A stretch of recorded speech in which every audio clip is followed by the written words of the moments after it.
radio streaming Front Pembela Islam atau radio Rasil di AM 720 atau radio Wadi di FM 99,70 atau radio FPI Solo yaitu di FM 88,5. Mudah-mudahan kita semua pada pagi hari ini mendapatkan limpahan rahmat dan barakah dari Allah Subhanahu wa taala dan mendapatkan tambahan ilmu yang manfaat yang dengannya makin kuat iman kita, makin mantap Islam kita, makin bagus ihsan kita. Amin ya rabbal alamin. Alhamdulillah pada hari ini orang-orang tua kita, Habib Ali, Habib Idrus, dan juga para habaib yang lainnya hadir bersama kita di tempat ini. Dan kita juga kedatangan seorang tamu, yaitu Sayyidil Mahbub Al-Habib Hashim Al-Hamid.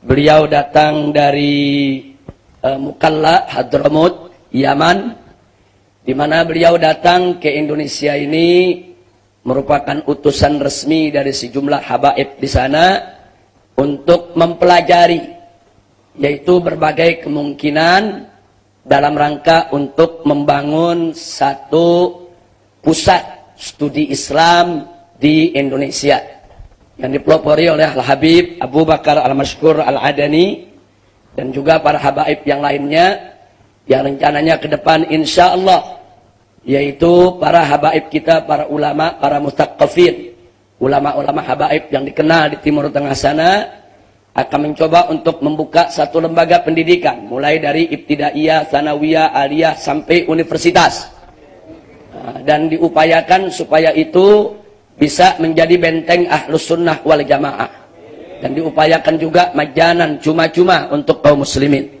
Nah, kita doakan mudah-mudahan Habib Hashim Al-Hamid dengan usahanya tersebut, dengan fikrahnya yang tayyibah, mumtazah, jayyidah, dimudahkan oleh Allah Subhanahu wa taala. Amin ya rabbal alamin. Sallallahu an yuwaffiqahu lin najah wal falah wal istiqamah fid din wad dunya wal akhirah wa an yanfa'al muslimin. Amin ya rabbal alamin. Baiklah ya ikhwan,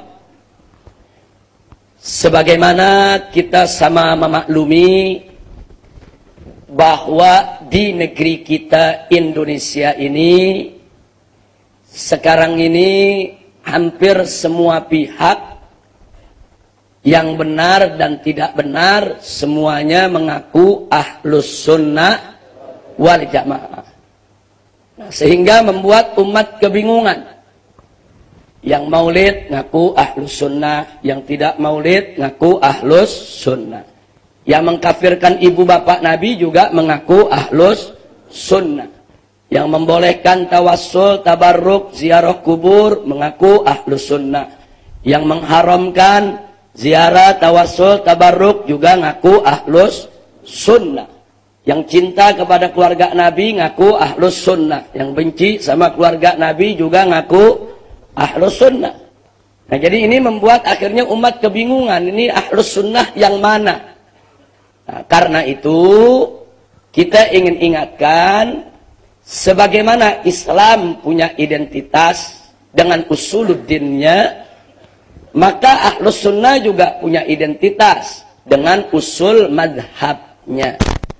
Nah, pelajaran kita hari ini tidak mendalam, tapi secara sathiyah, dirasa sathiyah, kita ingin mengenal ciri-ciri daripada Ahlus Sunnah wal Jamaah, sehingga nanti kita jadi tahu siapa itu sebetulnya Ahlus Sunnah wal Jamaah. Manhum Ahlus Sunnah wal Jamaah. Nah, karena itu pada hari ini kita akan melakukan dirasah sathiyah tentang 101 ciri Ahlus Sunnah wal Jamaah. Yang dengan ciri-ciri ini kita tahu, oh ini Ahlus Sunnah, oh ini bukan. Tapi kita harus waspada. Jangan seseorang bukan mentang-mentang bukan Ahlus Sunnah langsung kita kafirkan, nggak boleh. Nah, dia bukan Ahlus Sunnah belum tentu dia kafir. Seperti kalangan Mu'tazilah, mereka bukan Ahlus Sunnah, tapi mereka bukan kafir. Nah, jadi tolong waspada. Jangan nanti begitu kenal ciri-ciri ahlus sunnah, yang nggak punya ciri langsung kita kafirkan. Enggak begitu. Jadi Mu'tazilah itu muslim, saudara kita, orang Islam. Hanya mereka bukan ahlus sunnah. Nah ini yang ingin kita pelajari pada kesempatan hari ini. Jadi kalau kita katakan bukan ahlus sunnah, bukan berarti mereka kafir. Kecuali kalau melanggar usuluddin. Kalau melanggar usuluddin itu kufrun bawa. Seperti yang mengaku ada nabi baru setelah Nabi Muhammad SAW, atau ada yang mempertuhan manusia, mengkultuskannya sebagai Tuhan, itu kufrun bawa.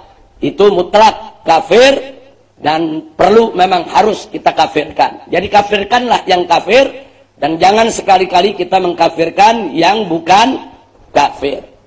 Nah, jadi pelajaran kita hari ini adalah tentang manhum ahlus sunnah wal jamaah. Siapa itu mereka ahlus sunnah wal jamaah?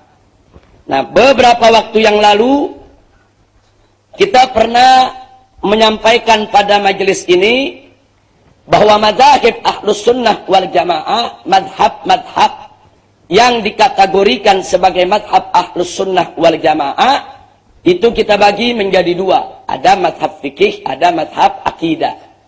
Untuk madhab fikihnya ada 4. Ini yang populer, yang terkenal, yang masyhur, yang masih ada sampai saat ini.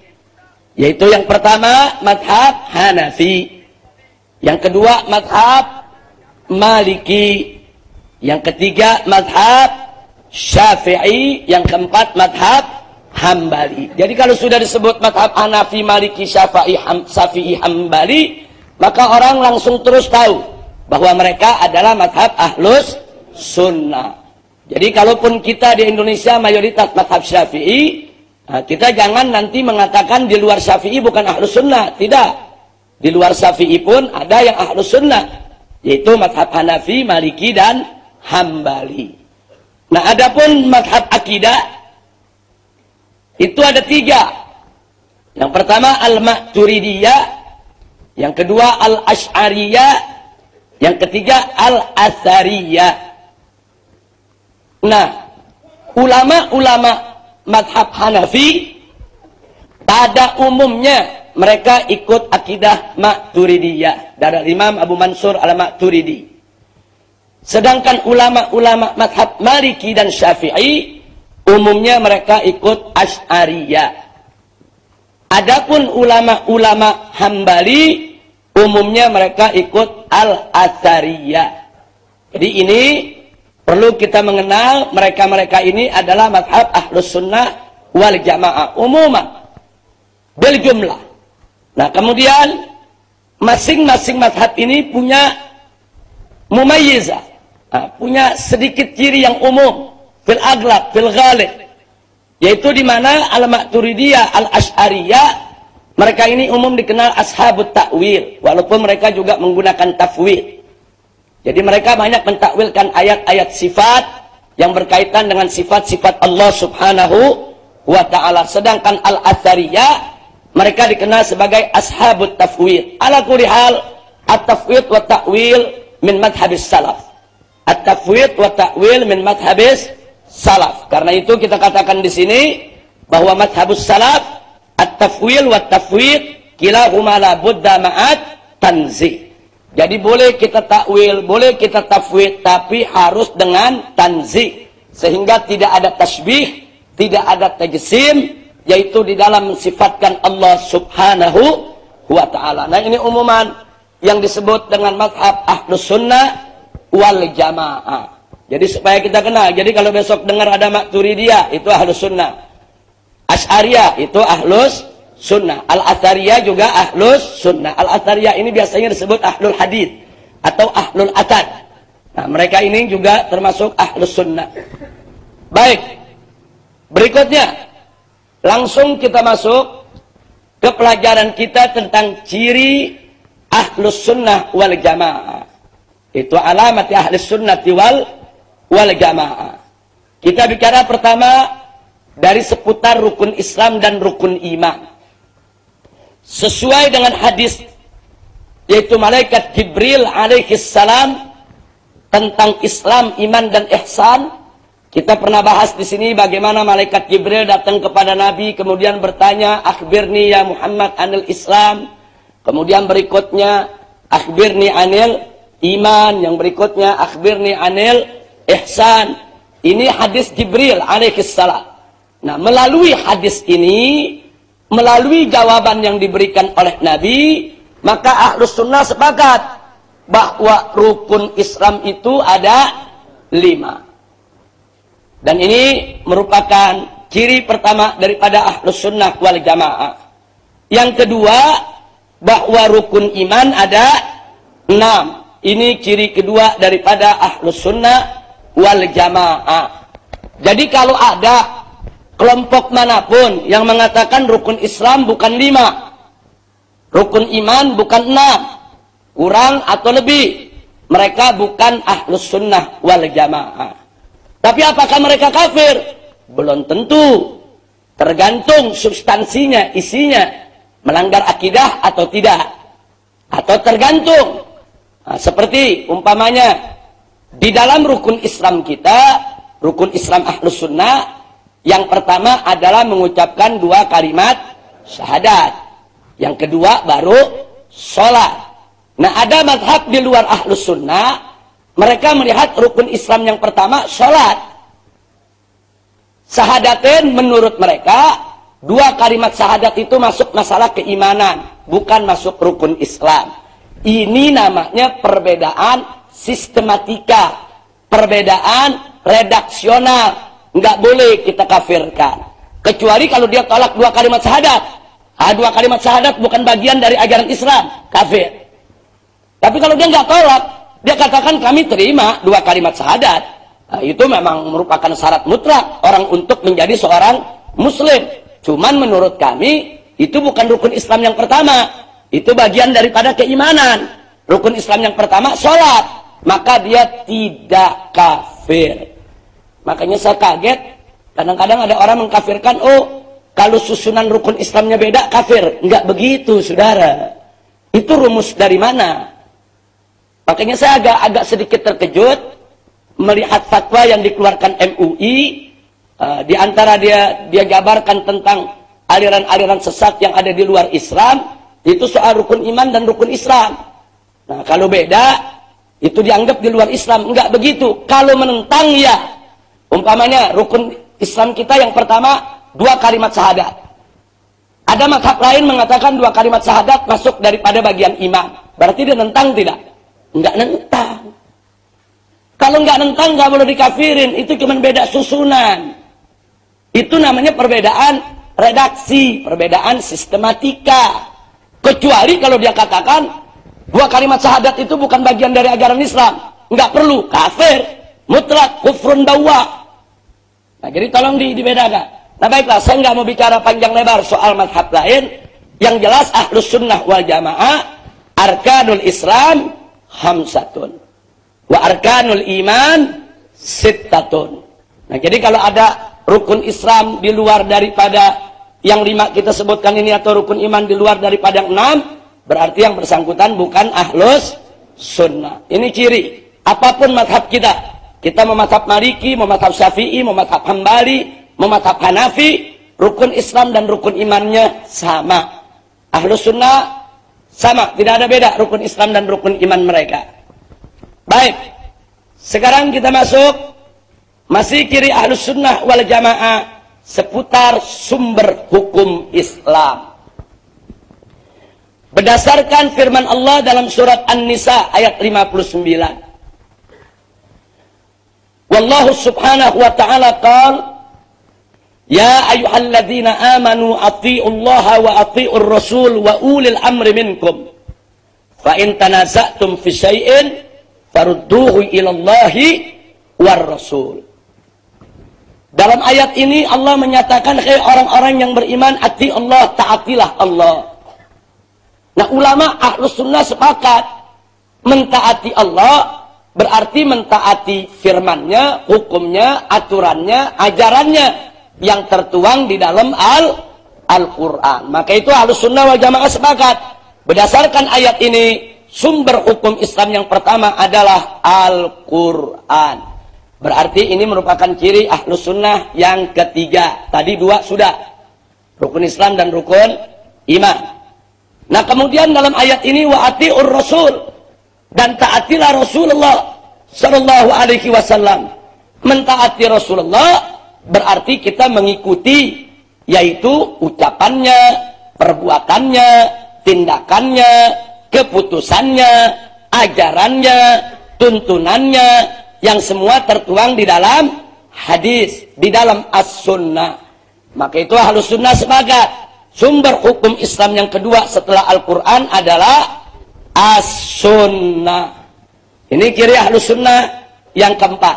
Jadi kalau ada orang mengatakan ada yang didahulukan daripada Al-Quran, katakan akal harus lebih didahulukan daripada Quran. Quran setelah akal, akal dulu baru Quran. Mereka bukan Ahlus Sunnah. Jadi Ahlus Sunnah itu selalu mengedepankan Al-Quran. Nah, yang kedua as-sunnah. Jadi kalau ada orang mengatakan cukup sumber hukum itu Al-Quran saja, as-sunnah tidak perlu, itu yang disebut inkarus sunnah. Nah, inkar sunnah bukan Ahlus Sunnah wal Jamaah. Pokoknya begitu dia tolak as-sunnah sebagai sumber hukum, dia bukan Ahlus Sunnah wal Jamaah. Namanya saja Ahlus Sunnah. Dari namanya saja Ahlus Sunnah berarti berpegang teguh kepada as-sunnah. Nah kemudian wa ulil amri minkum, kita diminta untuk mentaati ulil amri. Kebanyakan tafsir mengartikan ulil amri adalah ulama, bukan umarok. Umarok baru belakangan aja. Kebanyakan tafsir mengartikan ulil amri adalah ulama. Tapi ada sebagian tafsir mengartikan ulil amri adalah umarok. Al-jam'u bainar ra'yain, bahwa ulil amri itu kalau dalam urusan dunia umarok, kalau dalam urusan agama ulama. Nah di sini kita diwajibkan untuk mentaati ulil amri, mentaati ulama dalam urusan agama, mentaati umarok dalam urusan dunia, selama putusan mereka sejalan dengan Al-Quran dan As-Sunnah. Nah, kalau kita wajib mentaati umarok dan ulama, apalagi mentaati kesepakatan mereka. Jadi kalau pendapat seorang ulama aja perlu kita taati, apalagi pendapat yang merupakan kesepakatan para ulama. Itulah karenanya melalui ayat ini akhirnya Ahlus Sunnah sepakat bahwa sumber hukum yang ketiga adalah al-ijma'. Jadi kalau ada mazhab yang menolak ijma' sebagai sumber hukum, dia bukan Ahlus Sunnah. Jadi Ahlus Sunnah itu enggak menolak al-ijma'. Semua mazhab apapun dalam Ahlus Sunnah menerima ijma' sebagai sumber hukum setelah Al-Quran dan As-Sunnah. Kemudian yang keempat, ini barusan ciri Ahlus Sunnah yang kelima, kalau ditotal dari yang awal tadi. Sekarang yang keempat, kita lihat lagi ke firman Allah di atas. Fa in tanaza'tum fi syai'in, kalau kamu berselisih dalam satu perkara, farudduhu ila Allahi war Rasul, maka kembalikan kepada Allah dan Rasul. Jadi kalau kita nyari di Quran tidak ada, di As-Sunnah tidak ada, di ijma' tidak ada. Apa yang terjadi? Tanazu. Yang terjadi perselisihan, yang terjadi pertentangan, karena tidak ada dalam Al-Quran, tidak ada dalam As-Sunnah, tidak ada dalam Al-Ijma'. Nah Allah kasih tahu, kalau kamu berselisih gara-gara nggak ada tuh tadi, maka kembalikan kepada Allah dan Rasulnya. Maksudnya kembalikan kepada Al-Quran dan As-Sunnah. Nah ini maksudnya apa? Kita cari nih dalam Al-Quran, kita buka Quran, nggak ada. Kita buka hadis, nggak ketemu. Kita lihat di ijma', nggak ada juga. Kita ribut, Allah suruh balikin ke Al-Quran dan As-Sunnah. Kita balik lagi ke Al-Quran, ada nggak? Tetap nggak ada. Balik lagi ke As-Sunnah, tetap nggak ada. Ribut lagi, begitu ribut suruh kemana? Balik lagi ke Al-Quran dan As-Sunnah. Jadi maksud ini ayat kemana? Mustahil Allah memerintahkan hambanya dengan suatu perintah yang main-main. Mustahil Allah memerintahkan hambanya dengan suatu perintah, saudara, yang sia-sia. Itu namanya sia-sia tadi. Kita cari Quran nggak ada, sunnah nggak ada, ribut. Suruh balik lagi ke Quran dan sunnah. Cari lagi nggak ada, ribut lagi, suruh balik lagi. Ini main-mainan atau gimana? Apa mungkin Allah memerintahkan kita yang sia-sia? Apa mungkin Allah memerintahkan kita sesuatu yang main-main? Tidak, saudara. Nah, disinilah kalau kita cari di Quran tidak ada, di As-Sunnah tidak ada, di Ijma tidak ada, kita berselisih, suruh balik lagi ke Quran. Maksudnya cari yang mirip, cari yang mirip, cari yang serupa. Contoh, kita mau bicara narkoba, atau kita bicara putau, atau ganja, atau heroin. Kita cari di Quran, ada gak? Nggak ada. Cari di As-Sunnah, nggak ada. Cari di Ijma ulama salaf, nggak ada. Begitu nggak ada, kita ribut. Ini jadi bagaimana hukumnya nih? Nah, begitu kita ribut, disuruh balik lagi ke Quran dan Sunnah cari. Ada gak? Nggak ada. Bulak-balik 1000 kali tetap nggak ada. Makanya kalau sudah lihat Quran tidak ada, As-Sunnah tidak ada, Al-Ijma tidak ada, kita ribut, balikin lagi ke Al-Quran, cari yang serupa. Begitu cari yang serupa, ketemu khamr. Di dalam Al-Quran ada. Khamr itu haram karena memabukkan. Dalam hadis juga ada. Saudara, tegas Nabi mengatakan bahwa kullu muskirin khamrun wa kullu khamrin haramun. Ketemu. Ini ada khamr di dalam Quran. Apa kemiripannya dengan narkoba, heroin, morfin, ganja? Ada kemiripan nggak? Ada. Dalam apa miripnya? Menghilangkan akal, memabukkan. Kita lihat itu khamr haram karena apa? Karena merusak akal, karena menghilangkan akal, karena memabukkan. Narkoba, ganja, heroin, ini juga menghilangkan akal, ini juga memabukkan. Kalau begitu, ganja, heroin, morfin, hukumnya haram. Kenapa haram? Dikiaskan, disamakan hukumnya dengan apa yang sudah ada dalam Al-Quran dan hadis. Itulah yang disebut al-qiyas. Nah, jadi Ahlus Sunnah wal Jamaah semua sepakat al-qiyas itu sumber hukum. Maksudnya al-qiyas menyamakan hukum yang belum ada dalam Al-Quran dengan hukum yang sudah ada di dalam Al-Quran atau As-Sunnah karena ada persamaan illah. Illah itu sebab lahirnya suatu hukum. Kenapa minuman keras itu haram? Karena memabukkan. Itu disebut illah. Ilat. Nah, jadi kalau ilatnya sama, hukumnya juga disamakan. Sekali lagi, apa itu qiyas? Menyamakan hukum dari suatu masalah baru yang belum ada dalam Al-Quran dan As-Sunnah dengan hukum yang sudah ada dalam Al-Quran dan As-Sunnah karena ada persamaan ilat. Itu disebut al-qiyas. Berarti al-qiyas larinya tetap kepada Al-Quran dan As-Sunnah. Inilah ciri Ahlus Sunnah wal Jamaah.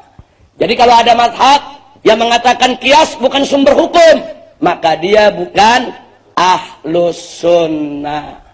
Jadi Ahlus Sunnah nih, 4 ini dipegang kuat. 4 mazhab nggak ada yang nolak, saudara. Mazhab Hanafi, Maliki, Syafi'i, Hambali, ini menjadikan Al-Quran, As-Sunnah, Al-Ijma, Al-Qiyas sebagai sumber hukum.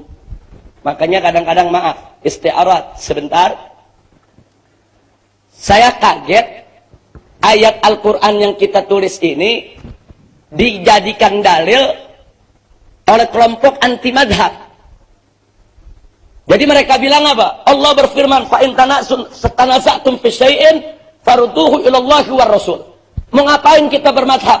Ada madhab ini, ada madhab itu, akhirnya ribut. Kan Allah udah kasih tahu, kalau ribut balik ke Al-Quran dan As-Sunnah. Nggak usah ke madhab.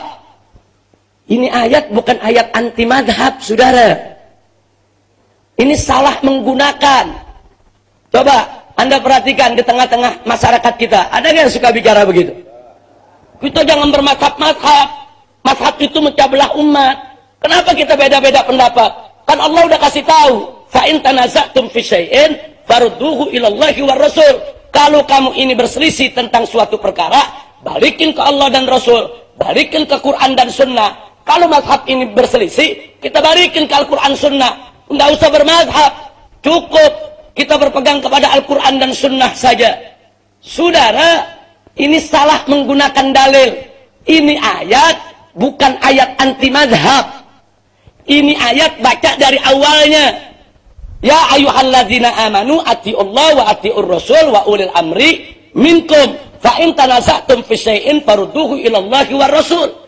Hei orang-orang beriman, taatilah Allah, taatilah Rasul dan taatilah ulil amri. Kalau kamu berselisih dalam suatu perkara, kembalikan kepada Allah dan Rasul. Jadi kita disuruh berpegang kepada Quran, Sunnah dan ijma'. Kalau kita berselisih karena tidak ada dalam Quran, tidak ada dalam Sunnah, tidak ada dalam ijma', kembalikan kepada Al-Quran dan As-Sunnah. Untuk apa? Mencari masalah yang serupa, yang mirip, walaupun tidak sama. Sehingga kita mudah untuk menggali hukumnya. Jadi ini ayat merupakan dalil bahwa umat Islam wajib berpegang kepada Al-Quran, As-Sunnah, Al-Ijma', Al-Qiyas. Apa ada dalam ayat kita disuruh anti madhab? Nggak ada. Lalu dijadiin ayat anti madhab, saudara. Nah, ini tolong jangan menyalahgunakan ayat ya ikhwan. Jangan menyalahgunakan ayat. Ayat ini dibahas dengan panjang lebar dalam semua kitab usul fikih, saudara. Kalau kita belajar usul fikih, ayat ini dibahas dengan panjang lebar pada saat membahas soal Al-Quran, As-Sunnah, Al-Ijma' dan Al-Qiyas. Baik, kita lanjutkan. Sudah 6 kita dapatkan ciri Ahlus Sunnah wal Jamaah. Sekarang seputar Al-Quran. Apa ciri Ahlus Sunnah? Seputar Al-Quran yang pertama adalah Ahlus Sunnah sepakat bahwa Al-Quran adalah kalam Allah, bukan makhluk. Jadi kalau ada yang mengatakan Al-Quran itu makhluk, dia bukan Ahlus Sunnah. Siapa mengatakan Al-Quran itu makhluk? Mu'tazilah. Mu'tazilah itu mengatakan Al-Quran itu makhluk. Tapi Ahlus Sunnah mengatakan Al-Quran itu kalam Allah. Nggak boleh dikatakan makhluk. Nah ini ciri perlu kita ketahui. Jadi seluruh Ahlus Sunnah sepakat bahwa kalam Allah tidak boleh disebut makhluk. Nah dan dalam mazhab Syafi'i, Asy'ari khususnya, nah kecuali kalau mushaf Qur'annya. Kalau mushaf Qur'annya boleh kita bilang makhluk. Memang makhluk. Tintanya makhluk. Kertasnya makhluk. Nah kalau ada orang baca, bacaan si qori, ya memang suara itu keluar dari pita suaranya. Pita suaranya makhluk. Suara yang keluar dari mulutnya memang makhluk. Tapi kalamullahnya tidak boleh disebut makhluk. Nah inilah ciri Ahlus Sunnah wal Jamaah yang ke-7. Nah, ini kalau nggak nyatet sayang betul ini.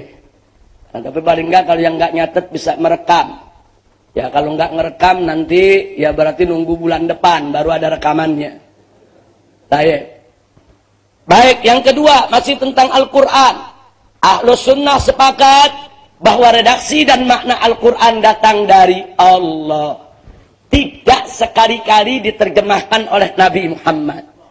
Karena ada pendapat yang mengatakan Allah itu bicara dengan bahasa Tuhan yang manusia tidak ngerti. Cuman Nabi yang ngerti. Nah kemudian bahasa Tuhan itu diterjemahkan oleh Nabi dalam bahasa Arab.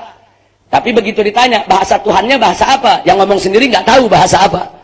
Nah ini namanya akidah menghayal, saudara.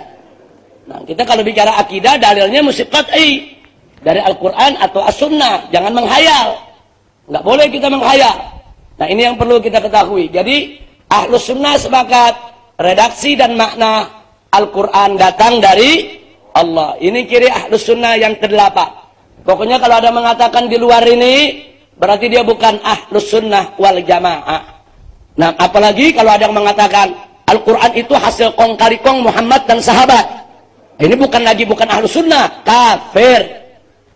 Nah, ini seperti yang dilakukan oleh kaum liberal. Dalam buku Lobang Hitam Agama, saudara. Dia katakan Al-Quran hasil kong kali kong antara Muhammad dan para sahabat. Apalagi kalau ada yang mengatakan Al-Quran itu kitab suci paling porno di dunia. Ini kufrun bawah, kafir kalau dia tidak bertobat kepada Allah. Jadi itu bukan bicara oh ini ciri Ahlus Sunnah, itu ciri Islam.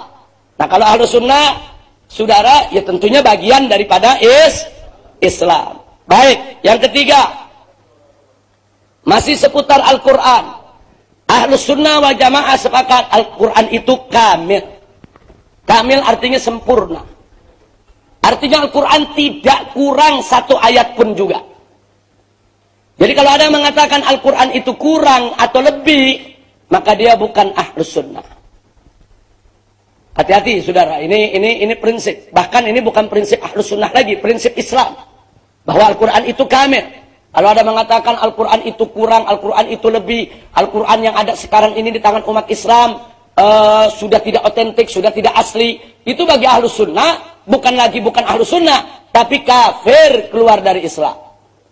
Jadi mesti diyakini bahwa Al-Quran itu sempurna. Nah, karena sudah dijamin oleh Allah Subhanahu wa taala, inna nahnu nazzalna dzikra wa inna lahu lahafizun. Allah yang jaga Al-Quran. Dan syamil itu komprehensif, menyeluruh. Artinya Ahlus Sunnah sepakat bahwa dalam Al-Quran itu sudah mencakup seluruh persoalan hukum, baik secara eksplisit maupun implisit, baik secara rinci maupun hanya kaidahnya saja yang diletakkan. Dan itu berlaku sampai hari kiamat. Contoh seperti tadi, zaman Nabi narkoba tidak ada, ganja tidak ada. Tapi jangan pikir Al-Quran tidak memberikan kaidah untuk hukumnya. Dengan adanya khamar, di mana yang merusak akal itu diharamkan oleh Allah, itu menjadi kaidah. Apapun namanya sepanjang zaman, kalau ada yang merusak akal, menghilangkan akal, maka hukumnya adalah haram. Nah, itu namanya Al-Quran meletakkan kaidah. Jadi ada kaidah dalam Al-Quran, diletakkan secara global, ada secara rinci. Sehingga Ahlus Sunnah yakin, tidak ada satu perkara hukum pun sampai hari kiamat yang dasarnya tidak ada dalam Al-Quran. Kaidahnya pasti ada dalam Al-Quran. Apalagi kita tahu di antara kaidah yang diletakkan oleh Al-Quran, Al-Quran itu yang pertama selalu menjaga hifdzuddin, menjaga agama. Apa saja yang merusak agama pasti diharamkan. Yang kedua, hifdzul akal, menjaga akal. Apa saja yang merusak akal pasti diharamkan. Yang ketiga, hifdzun nasab, yaitu menjaga kesucian nasab. Apa saja yang bisa merusak kemurnian nasab pasti diharamkan. Yang keempat, hifdzul mal, yaitu menjaga keselamatan harta. Apa saja yang merusak harta pasti diharamkan. Nah, kemudian masih ada lagi, yaitu hifdzul ard, yaitu menjaga daripada kehormatan. Apa saja yang merusak kehormatan seseorang pasti diharamkan. Masih ada lagi hifdzun nafas, menjaga keselamatan jiwa. Apa saja yang bisa mengganggu keselamatan jiwa pasti diharamkan. Ini namanya kaidah. Enggak peduli itu namanya apa saudara. Pokoknya kalau dia merusak agama, merusak harta, merusak jiwa, merusak kehormatan, merusak kemurnian nasab, itu semua pasti diharamkan oleh Allah dan Rasulnya. Nah, maka itu Al-Quran kamil dan syamil. Ini ciri yang ke-9. Kemudian yang keempat, seputar Al-Quran. Ahlus Sunnah sepakat bahwa Al-Quran adalah sumber hukum utama. Tadi sudah kita singgung. Kalau ada yang mengatakan ada sumber hukum, yaitu harus didahulukan daripada Al-Quran, maka dia bukan Ahlus Sunnah. Jadi kalau bicara akal ada di belakang Quran. Jangan akal ada di depan Al-Quran. Jangan Al-Quran disuruh ikutin akal. Akal yang harus ikut Al-Quran. Nah, ini merupakan ciri Ahlus Sunnah yang ke-10. Yang kelima, seputar Al-Quran. Ciri Ahlus Sunnah, boleh tafwid dengan tanzih. Tadi sudah kita singgung. Jadi Ahlus Sunnah sepakat, tafwid itu boleh untuk ayat-ayat sifat. Begitu juga Ahlus Sunnah sepakat, boleh melakukan takwil dengan tanzih. Jadi kalau ada yang ngotot, tafwid tidak boleh, takwil tidak boleh. Apalagi sampai mengatakan tafwid dan takwil itu sesat. Yang bersangkutan bukan Ahlus Sunnah. Tidak ada ulama Ahlus Sunnah yang mengatakan tafwid itu sesat, takwil itu sesat. Jadi takwil dan tafwid itu menurut Ahlus Sunnah wal Jamaah boleh untuk dilakukan dengan syarat harus ada tanzih, tetap mensucikan Allah. Tidak boleh ada tasbih, menyerupakan Allah dengan makhluk. Tidak boleh ada tajsim, menjasmanikan Allah, mempunyai suatu bentuk seperti makhluk. Itu tidak boleh terjadi. Nah, ini ciri Ahlus Sunnah wal Jamaah. Jadi kalau Anda lihat ada orang ngotot, ngata-ngatain takwil nggak boleh, takwil bid'ah, takwil itu musyrik, dia bukan Ahlus Sunnah wal Jamaah. Nah, kalau soal dia lebih suka tafwid daripada takwil, dia nggak mau pakai takwil, silakan, itu haknya. Tapi begitu dia katakan takwil sesat, takwil musyrik, maka kita tahu yang bersangkutan bukan Ahlus Sunnah. Walaupun dia bersumpah 1.000.000 kali, teriak-teriak, demi Allah, aku ini Ahlus Sunnah. Kita nggak lihat sumpahnya, kita nggak lihat pengakuannya, tapi kita lihat pemikirannya, kita lihat i'tiqadnya, kita lihat keyakinannya. Kalau pemikiran, keyakinan, i'tiqad, ternyata dia tidak sesuai dengan Ahlus Sunnah, walaupun dia membuat pengakuan 1.000.000 kali dengan sumpah 1.000.000 kali, tetap yang bersangkutan bukan Ahlus Sunnah. Nah, ini seputar Al-Quran. Jadi sampai di sini kita sudah dapat 12 ciri Ahlus Sunnah wal Jamaah. Berikutnya, ciri Ahlus Sunnah wal Jamaah seputar As-Sunnah, seputar hadis. Pertama, Ahlus Sunnah wal Jamaah sepakat bahwa hadis adalah sumber hukum Islam yang kedua, al-masdarus tsani. Sumber hukum Islam yang kedua. Kenapa? Karena Nabi diutus oleh Allah sebagaimana Allah firmankan dalam Al-Qur'an, litubayyina lin-nasi ma nuzzila ilaihim. Untuk kau jelaskan ya Rasul, untuk kau jelaskan hai Nabi, untuk kau jelaskan ya Muhammad kepada mereka tentang apa yang diturunkan oleh Allah untuk mereka.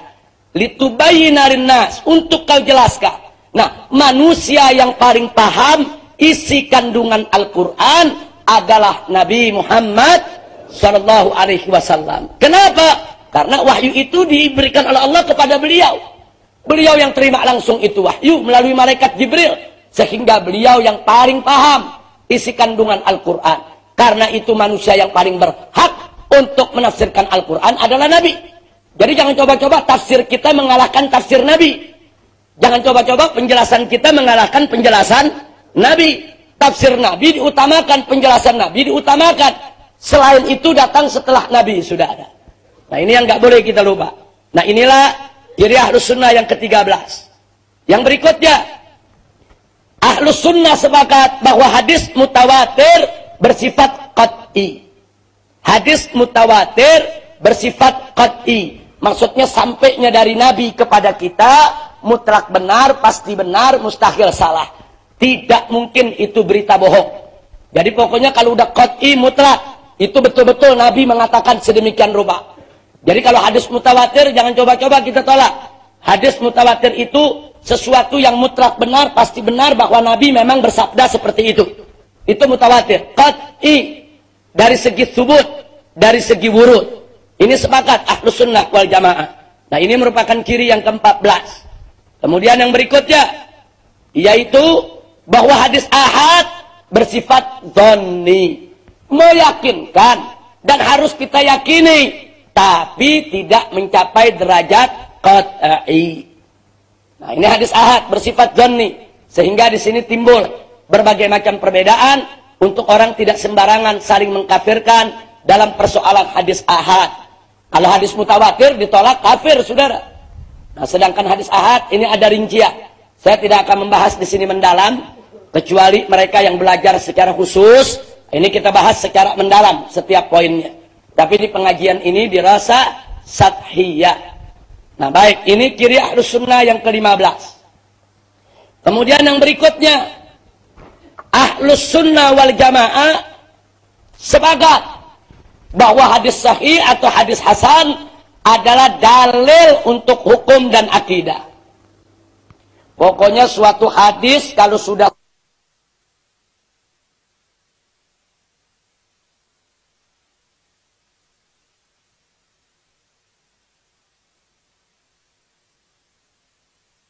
sahih, dia merupakan dalil untuk hukum dan akidah, walaupun itu hadis ahad. Nah, ini saya tekankan, karena ada madhab di luar sana, mereka mengatakan hadis ahad tidak boleh digunakan dalam akidah. Sehingga mereka menolak ada pertanyaan munkar nakir dalam kubur. Mereka bilang, nggak ada itu pertanyaan munkar nakir dalam kubur. Nah, begitu kita tunjukkan, ini hadisnya. Mereka bilang itu kan hadisnya ahad. Soal pertanyaan munkar nakir dalam kubur kan soal akidah. Soal akidah harus hadis mutawatir. Nggak boleh hadis ahad. Maka orang bersangkutan bukan ahlus sunnah. Nah, ini saya ingatkan.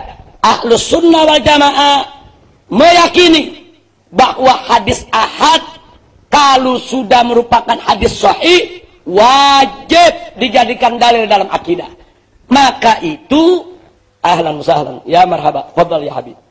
Maka itu saudara ahlus sunnah yakin pertanyaan munkar nakir ada, azab kubur ada, sirat itu ada, mizan itu ada, padang mahsyar itu ada.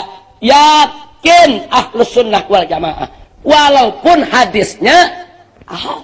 Selama hadisnya sahih, kenapa mesti diragukan? Nah, ini yang perlu kita ingatkan.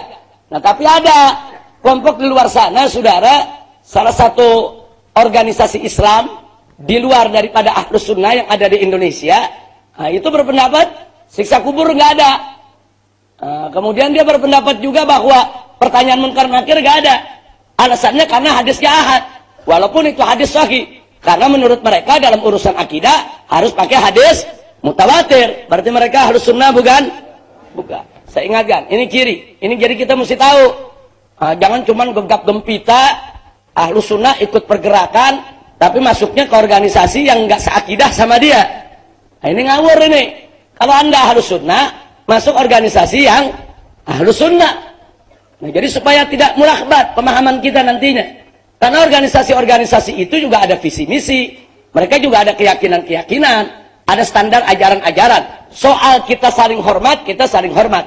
Lalu apakah boleh kita kafirkan yang nggak yakin adanya pertanyaan munkar nakir? Nggak boleh. Nggak boleh kita kafirkan. Kita hanya mengatakan mereka bukan ahlus sunnah. Tapi jangan sekali-sekali kita kafirkan. Hati-hati. Mengkafirkan sesama umat Islam ini amrun azim. Takfir bainal muslimin amrun azim. Jadi mengkafirkan di antara umat Islam ini urusan yang sangat besar sekali yang nggak boleh sembarangan kita lakukan. Itulah ciri ahlus sunnah yang ke-16. Kemudian yang kelima, hadis dhaif.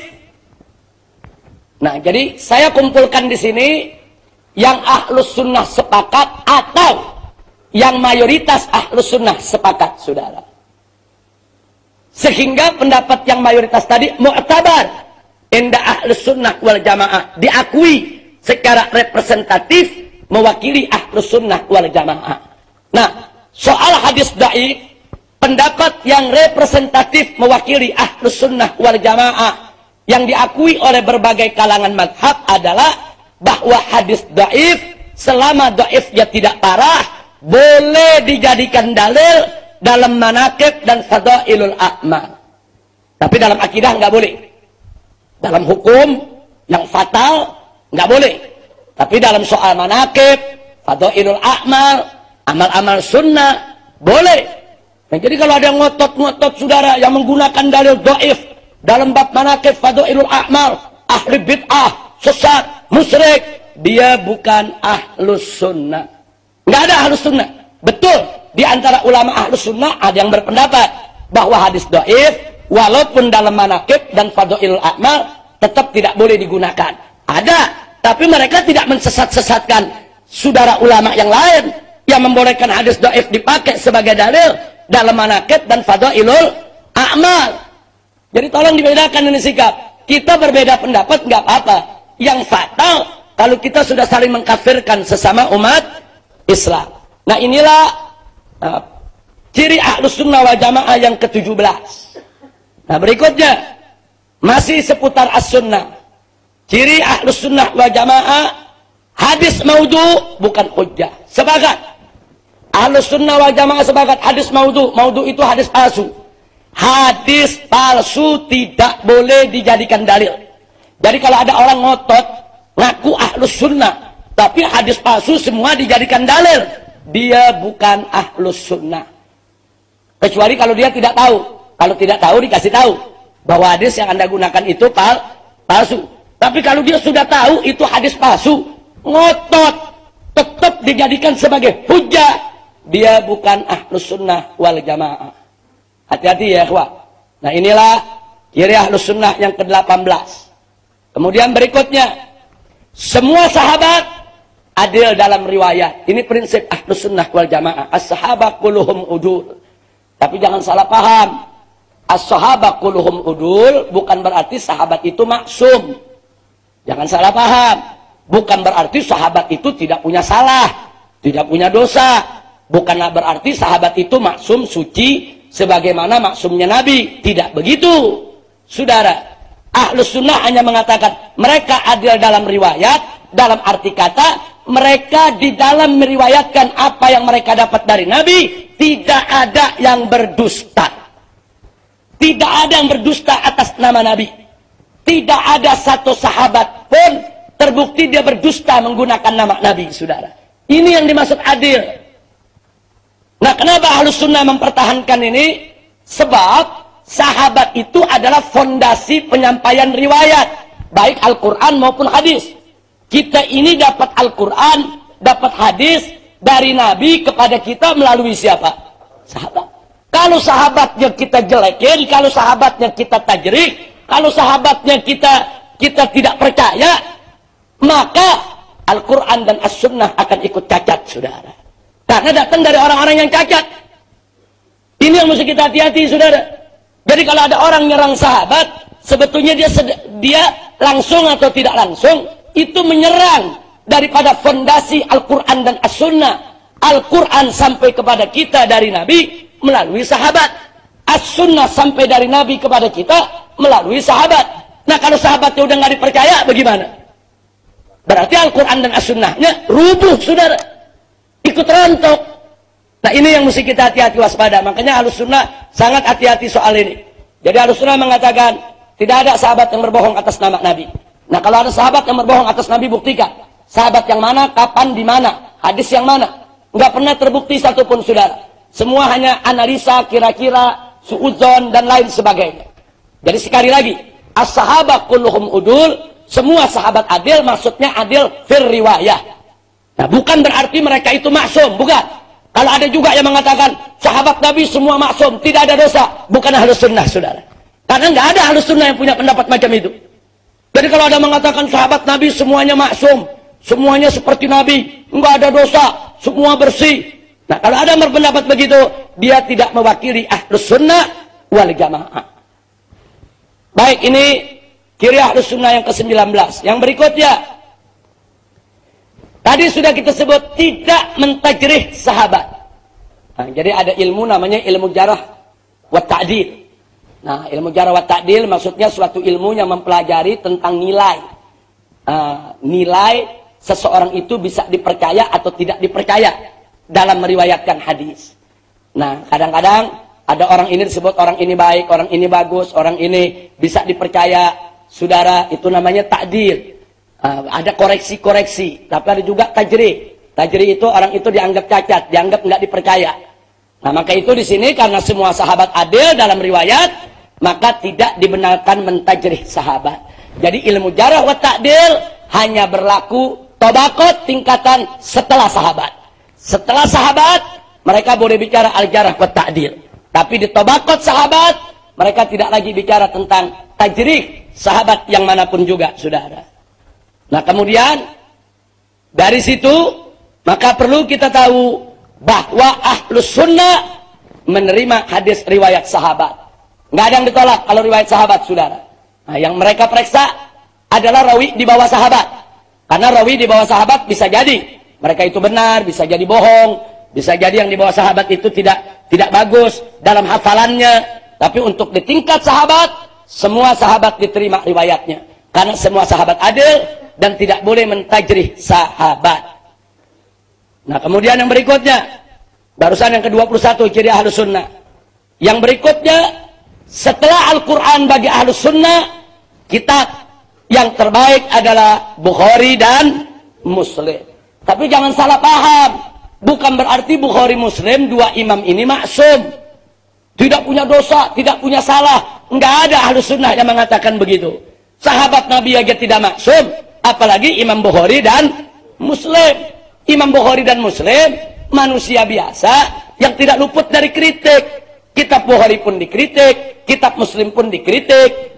Saudara Imam Baihaqi juga pernah mengkritik kedua kitab ini. Seorang imam dari Ahlus Sunnah wal Jamaah. Tidak ada masalah. Itu merupakan kajian-kajian ilmiah dalam urusan kritik hadis.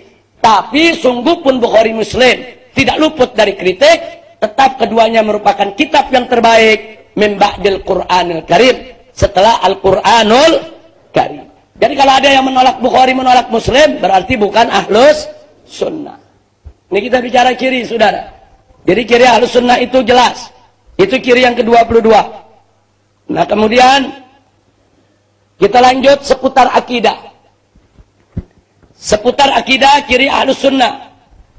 Kita lihat yang pertama, cinta kepada Ahlul Bait dan cinta kepada para sahabat Nabi. Siapa itu Ahlul Bait? Ahlul Bait itu semua keluarga Nabi termasuk keturunannya. Jadi kalau ada orang ngaku Ahlus Sunnah tapi tidak cinta kepada Ahlul Bait, dia bukan Ahlus Sunnah.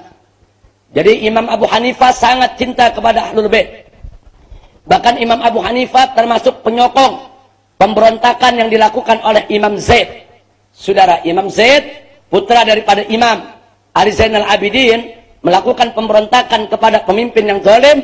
Imam Abu Hanifah salah satu penyokongnya. Begitu juga Al-Imam Malik, itu salah satu penyokong daripada gerakan Muhammad Ibn Hasan An-Nafsus Zakiyah. Itu cucu daripada Sayyidina Hasan yang melakukan pemberontakan terhadap pemerintah yang zalim. Nah, jadi biar kita tahu, ulama-ulama Ahlus Sunnah dari dulu itu sangat menyokong perjuangan-perjuangan daripada keluarga Nabi kita Muhammad sallallahu alaihi wasallam. Begitu juga Al-Imam Asy-Syafi'i dan Al-Imam Ahmad rahimahumullahu taala wa ardahuma. Beliau kedua imam ini adalah imam Ahlus Sunnah wal Jamaah yang sangat-sangat mencintai dan menghormati Ahlul Bait Nabi kita Muhammad sallallahu alaihi wasallam. Nah, maka itu jangan kalau kita cerita Ahlul Bait belum apa-apa udah dituduh Syiah, saudara. Ini baru kita cerita telah berkata Sayyidina Ali, Sayyidina Husain, Sayyidina Hasan, wah ini Syiah. Enggak begitu, saudara. Itu Sayyidina Ali, Sayyidina Hasan, Sayyidina Husain, Sayyidatuna Fatimah Zahra, itu semua adalah milik umat Islam. Mereka bukan milik Syiah. Mereka milik umat Islam. Milik Syiah, milik Ahlus Sunnah, milik Mu'tazilah, milik Qadariyah, Jabariyah, Murji'ah, semuanya wajib untuk cinta kepada Ahlul Bait Nabi kita Muhammad sallallahu alaihi wasallam. Kalau ada yang coba-coba menghina keluarga Nabi, menghina Sayyidina Ali dengan menyalah-nyalahkan Sayyidina Ali, saudara, pada saat terjadi peperangan antara Sayyidina Ali dengan Aisyah, Zubair, Talha, Muawiyah dan lain sebagainya, ketahuilah yang bersangkutan bukan Ahlus Sunnah. Ahlus Sunnah nggak ada yang nyalain Sayyidina Ali dan soal itu, saudara. Jadi kalau apalagi kalau ada yang mencaci maki Sayyidina Husain, kemudian nyala-nyalain Sayyidina Husain pada saat melakukan pemberontakan terhadap Yazid yang zalim, maka itu yang bersangkutan bukan Ahlus Sunnah. Jadi Ahlus Sunnah itu cintanya sama Ahlul Bait luar biasa. Nah, ini yang perlu kita ingatkan, saudara. Dari dulu sampai hari ini cinta Ahlus Sunnah kepada Ahlul Bait tidak pernah luntur. Maka itu kalau Anda mendengar ada riwayat-riwayat yang disampaikan oleh seorang ulama bicara tentang riwayat dari Sayyidina Ali, Sayyidina Hasan, Sayyidina Husain, Siti Fatimah, jangan langsung serta-merta menuduh Syiah. Jadi seolah-olah Ahlus Sunnah ini benci sama Ahlul Bait. Enggak begitu, saudara. Yang benci Ahlul Bait bukan Ahlus Sunnah. Begitu juga sahabat. Ahlus Sunnah sepakat bahwa mereka semua cinta kepada para sahabat Nabi, saudara. Jadi kalau Anda mendengar ada orang mencaci maki sahabat, menghina sahabat Nabi, mereka bukan Ahlus Sunnah. Apalagi yang dihina sekelas Sayyidina Abu Bakar Siddiq, Sayyidina Umar Ibn Khattab, Sayyidina Utsman Ibn Affan, Sayyidina Ali Ibn Abi Thalib radhiyallahu taala anhum, sahabat-sahabat besar Nabi. Sayyidina Abu Bakar sahabat Nabi dari kecil, sahabat Nabi dari awal Islam, mengorbankan segala yang dimilikinya Udah gitu beliau adalah mertua Nabi, saudara. Jadi tidak pantas, tidak patut untuk siapapun merendahkan atau menghina Sayyidina Abu Bakar Siddiq. Begitu juga Sayyidina Umar Ibn Khattab. Luar biasa. Sebelum beliau masuk Islam, Nabi sangat berharap beliau masuk Islam. Sampai Nabi doain biar masuk Islam, saudara. Saking apa? Saking umat Islam membutuhkan, yaitu orang-orang seperti Sayyidina Umar masuk dalam Islam. Sayyidina Umar sudah berkorban, sudah berjuang, dan beliau adalah mertua Nabi kita Muhammad sallallahu alaihi wasallam. Enggak pantas kita bicara hal-hal yang jelek tentang Sayyidina Umar Ibn Khattab. Begitu juga Sayyidina Utsman ibn Affan mengawini 2 putri Nabi. Habis kawin dengan yang pertama, kemudian meninggal dunia, sedih. Nabi tawarin anak yang berikutnya, saudara. Nah, jadi kita lihat bagaimana cintanya Nabi kepada Sayyidina Utsman. Sayyidina Utsman mantu Nabi. Nggak pantas untuk kita bicarakan hal-hal yang jelek tentang Sayyidina Utsman. Begitu juga Sayyidina Ali, sepupu Nabi. Dari kecil dipelihara oleh Nabi. Yang mewarisi daripada ilmu Nabi. Dan dikawinkan kepada putri kesayangan Nabi, saudara. Dan beliau juga menantu Nabi. Nggak pantas kita bicara hal-hal yang nggak bagus, yaitu tentang Sayyidina Ali ibn Abi Thalib. Inilah ciri ahlus sunnah wal jamaah. Cinta kepada para sahabat Nabi radhiyallahu anhum. Begitu juga cinta kepada para istri Nabi. Saudara, cinta kepada Sayyidatuna Khadijah, Sayyidatuna Aisyah, Sayyidatuna Hafsah, Maimunah, Maria, dan lain sebagainya. Semua istri Nabi, ummahatul mukminin. Wajib untuk kita mencintai, jangan bicara yang jelek tentang mereka, saudara. Nah, saya mau tanya yang hadir di sini, kalau Anda punya istri, tahulah istri kita memang jelek, tapi diceritain orang di mana-mana kejelekannya. Kira-kira gimana, saudara? Nggak jujur aja, kita suka atau tidak? Suka atau tidak? Walaupun istri kita jelek memang, tapi diceritain, suka tidak? Apalagi kalau istri kita tidak jelek, istri kita bagus. Atau dijelek-jelekin orang, kira-kira marah tidak? Nah sekarang coba bayangkan, Nabi punya istri. Terlepas dari istrinya jelek atau tidak, saudara, terus kita ceritain, apa pantas? Itu kalaupun istri Nabi jelek, nggak pantas diceritain. Apalagi istri Nabi nggak jelek. Istri Nabi itu mukminat, solehat, orang perempuan-perempuan mukmin yang soleh bertakwa kepada Allah. Dengan hak apa kita ceritakan mereka, saudara? Andai kata pun mereka ada salah, andai kata pun mereka punya kejelekan, apa pantas kita mempergunjingkan istri Nabi? Inna lillahi wa inna ilaihi raji'un. Jaga mulut kita, hati-hati, saudara. Ini ciri ahlus sunnah. Kira-kira jelas tidak? Baik, yang berikutnya, ciri ahlus sunnah wal jamaah tidak mengkafirkan ahlul qiblah. Jadi Al-Imam Abu Hasan Al-Asy'ari sebelum wafat, beliau mengatakan kepada murid-muridnya, "Ikaffiru ahadan min ahlil qiblah." Saksikanlah bahwa aku tidak mengkafirkan seorang pun daripada ahlil qiblah. Makanya tadi saya katakan, ahlus sunnah nggak pernah mengkafirkan Mu'tazilah. Walaupun dalam soal beberapa akidah kita berbeda dengan Mu'tazilah, tapi mereka termasuk ahlul qiblah. Nggak boleh kita kafirkan, saudara. Ini akhlak ahlus sunnah wal jamaah.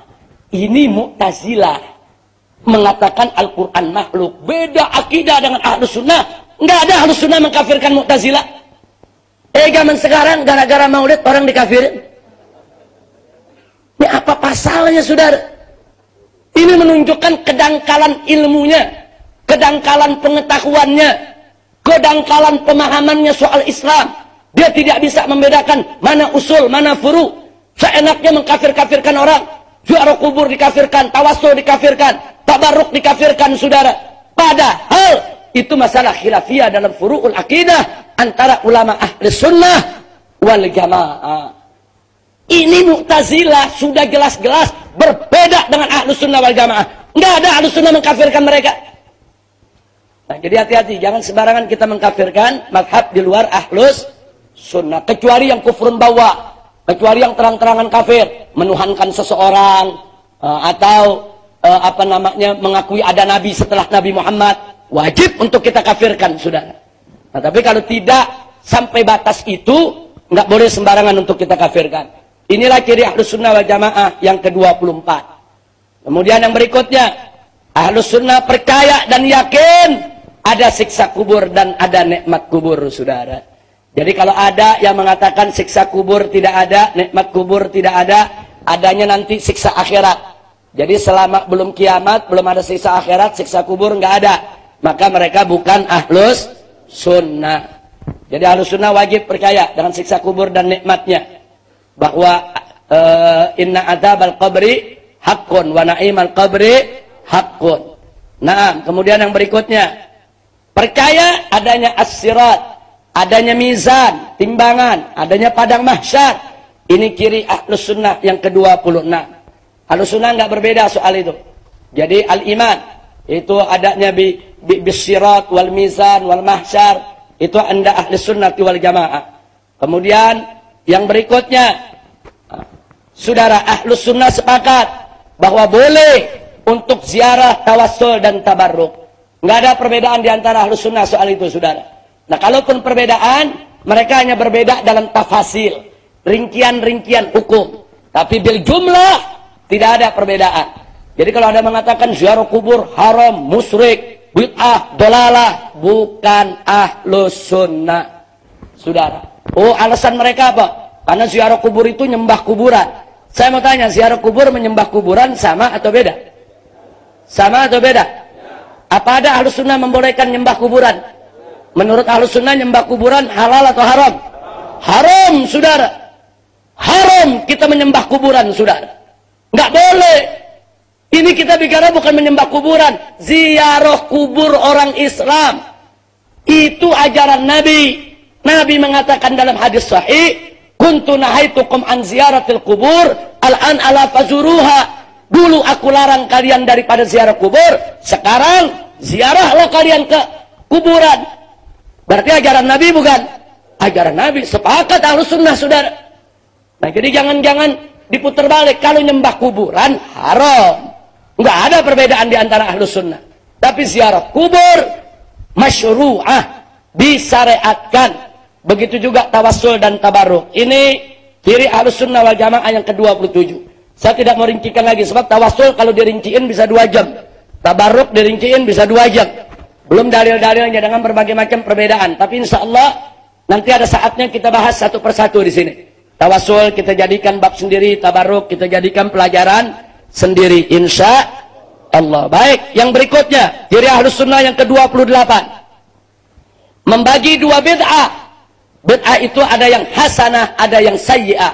Sudah kita bahas pada beberapa bulan yang lalu, selama 2 kali pengajian tentang bid'ah. Yang mengatakan bid'ah satu macam, itu ada 3 ulama yang terkenal. Yang pertama Imam Syaukani dari Zaidiyah. Kedua Imam San'ani dari Zaidiyah. Yang ketiga adalah Syekh Ibn Taimiyah rahimahumullahu ta'ala. Jadi ya, Ibn Taimiyah bil jumlah secara global termasuk ulama ahlus sunnah wal jamaah. Tapi tidak setiap pendapat Ibn Taimiyah representatif mewakili ahlus sunnah wal jamaah. Ada beberapa pendapat Ibn Taimiyah yang bertentangan dengan akidah ahlus sunnah wal jamaah. Nanti akan kita lihat, saudara. Nah, salah satunya dalam soal ini, Ibn Taimiyah mengatakan bid'ah itu cuma satu macam. Bid'ah dolalah, tidak ada bid'ah yang kedua. Kita hormati, kita hargai itu pendapat. Tapi pendapat tersebut tidak representatif mewakili daripada pendapat ahlus sunnah wal jamaah. Pendapat ahlus sunnah wal jamaah yang muktabar dari mazhab Hanafi, Maliki, Syafi'i, Hambali, bahwa bid'ah dibagi menjadi 2, bid'ah hasanah dan bid'ah sayyi'ah. Inilah ciri ahlus sunnah yang ke-28. Baik, berikutnya seputar akidah, masih akidah. Ahlus sunnah wal jamaah tidak mengkafirkan pendosa besar. Ini penting ini, saudara. Saya ingin ingatkan, ahlus sunnah wal jamaah tidak mengkafirkan pendosa besar. Ahlus sunnah la yukaffiruna murtakibal kabirah. Sekarang ini kita lihat banyak orang gampang betul mengkafirkan, saudara. Gampang betul mengkafirkan. Pemerintah Indonesia tidak pakai hukum Islam, kafir. Yang kerja dengan pemerintah jadi pegawai negeri berarti ridho hukum Islam nggak dipakai, kafir. tentara sama polisi karena bela pemerintah yang tidak menegakkan hukum Islam, kafir. Rakyat yang ikut bikin KTP kepada pemerintah yang enggak menerapkan hukum Islam, kafir. Jadi yang muslim yang mana, saudara? Ini mesti hati-hati, saudara. Betul, tidak menerapkan hukum Islam dosa besar. Tapi nggak boleh sembarangan kita kafirkan, saudara. Orang tidak melaksanakan sholat 5 waktu, dosa besar. Tapi apakah dia kafir? Tergantung. Kalau dia meninggalkan sholat karena menganggap sholat tidak perlu, sholat tidak wajib, tidak ada kewajiban sholat, kafir. Tapi kalau dia mengatakan sholat wajib, cuman aneh males, dia fasik, saudara. Dia zalim, dia fasik, dia zalim, dia dosa besar. Tapi nggak boleh dikafirkan. Itu sholat yang paling penting, termasuk menerapkan hukum Islam. Tanya kepada mereka, kenapa Anda tidak menerapkan hukum Islam? Kalau mereka bilang, hukum Islam sudah tidak relevan, hukum Islam sudah tidak bagus, hukum Islam tidak adil, hukum Islam tidak benar, hukum Islam tidak perlu diterapkan, kafir. Tapi kalau mereka punya alasan, iya, saya sebagai muslim, saya akui hukum Islam itu bagus, hukum Islam itu yang terbaik, saya beriman. Tapi bagaimana ya? Ini kan Bhinneka Tunggal Ika. Ini kan masyarakatnya heterogen, macam-macam alasan politik dia pakai. Ini sama orang yang nggak sholat karena malas, saudara. Dia fasik, dia zalim, tapi nggak boleh sembarangan kita kafirkan. Dia dosa besar. Ahlus Sunnah wal Jamaah tidak ada yang mengkafirkan seorang muslim karena dosa besar, saudara. Ini tolong hati-hati, makanya jangan sembarangan ngafir-ngafirin orang, saudara. Jangan. Orang nggak pakai jilbab, dosa. Tapi apa boleh kita kafirkan? Nggak boleh. Nah kalau kafir, berapa juta tuh yang kafir di Indonesia, saudara? Jangan kafir. Ada perempuan nggak pakai jilbab, saudara. Dia muslimah, dia saudara kita. Cuman dia melakukan dosa. Itulah dakwah kita. Sadarkan dia supaya besok dia mau pakai jilbab. Jangan langsung dikafirin. Dia nggak pakai jilbab, kafir. Ini kalau semua dikafir-kafirin, akhirnya besok muslimnya di Indonesia tinggal 10 orang, saudara. Insya Allah, kira-kira jelas tidak? Jadi Ahlus Sunnah wal Jamaah sangat hati-hati, tidak mengkafirkan pendosa besar, saudara. Jangan tiru-tiru kaum Khawarij. Khawarij dulu mengkafirkan Sayyidina Ali, mengkafirkan Muawiyah. Karena dianggap apa? Karena dianggap sudah menyimpang dari agama. Kita bukan Khawarij yang seenaknya mengkafir-kafirkan orang Islam hanya karena dosa besar. Nah kalau dosa besar aja nggak boleh dikafirin, terus dosa yang kecil gimana? Apalagi saudara, dosa-dosa yang besar aja nggak boleh kita kafirkan. Kalau fasik iya, zalim iya, asim iya, asi dosa, asim dia pendosa iya. Tapi untuk dikafirkan nggak boleh. Ini ciri Ahlus Sunnah wal Jamaah yang ke-29. Yang berikutnya ciri Ahlus Sunnah yang ke-30. Ahlus Sunnah percaya yakin ada karamatul aulia. Kita beriman, kita percaya. Nu'min wa nusaddiq biwujudi karamatil aulia. Jadi kalau ada yang mengatakan saya Ahlus Sunnah tapi nggak percaya dengan karamah aulia, dia bukan Ahlus Sunnah. Jadi sekali lagi, nggak ada Ahlus Sunnah yang nggak percaya karamah aulia. Karena Nabi punya mukjizat, aulia punya karamah. Orang-orang mukmin punya ma'unah. Itu ada firasah yang diberikan oleh Allah Subhanahu wa taala. Baik, kemudian yang berikutnya, surga dan neraka kekal, saudara. Ini Ahlus Sunnah. Ibn Taimiyah rahimahullah mengatakan surga dan neraka tidak kekal. Inilah salah satu tadi saya katakan dalam soal ini, Syekhul Islam Ibn Taimiyah rahimahullahu ta'ala tidak representatif mewakili Ahlus Sunnah. Ahlus Sunnah semua yakin bahwa surga dan neraka kekal. Kenapa? Karena dikekalkan oleh yang maha kekal melalui firman-firmannya di dalam Al-Quranul Karim. Berapa banyak Allah sebutkan orang-orang yang masuk surga ataupun neraka khalidina fiha. Jadi Allah yang mengekalkan surga dan neraka. Itu akidah Ahlus Sunnah wal Jamaah. Jadi kalau Ibn Taimiyah mengatakan surga dan neraka tidak kekal, surga dan neraka tidak kekal. Nah, maka itu dalam soal ini jangan terus dikatakan, oh kalau gitu nih Ahlus Sunnah berbeda pendapat. Tidak. Ahlus Sunnah tidak ada perbedaan soal ini, saudara. pendapat Ibn Taimiyah itu qaulun ra'yun syad. Itu pendapat yang menyimpang dalam persoalan ini. Tapi bil jumlah, beliau tetap ulama ahlus sunnah wal jamaah. Kemudian yang berikutnya, menolak tasbih dan tajsim. Ahlus sunnah sepakat, tidak boleh ada tasbih. Menyerupakan Allah dengan makhluk. Mengatakan Allah punya tangan, Allah punya kaki, Allah punya mata. Seperti anggota badannya makhluk. Atau tajsim, menjasmanikan Allah. Allah duduk di kursi. Nah jadi kalau Allah duduk di kursi, berarti Allah lebih kecil dari kursi. Karena Allah muat di kursi. Padahal kursi itu diciptakan oleh Allah. Kan lucu, penciptanya lebih kecil dari yang diciptakan, saudara. Nah ini dalam akidah Ahlus Sunnah nggak boleh ada. Ditolak itu. Tasbih dan tajsim. Ini ciri Ahlus Sunnah yang ke-32. Berikutnya ciri Ahlus Sunnah, haji dan ziarah paket syar'i. Kenapa ini saya garis bawahi? Di Indonesia sekarang ini ada yang teriak, saudara-saudara kalau anda bikin haji, bikin umrah, nggak perlu ziarah. Habis haji umrah langsung aja pulang. Nggak ada tuh sunnah tuh ziarah ke sana. Saudara, ini bukan Ahlus Sunnah wal Jamaah.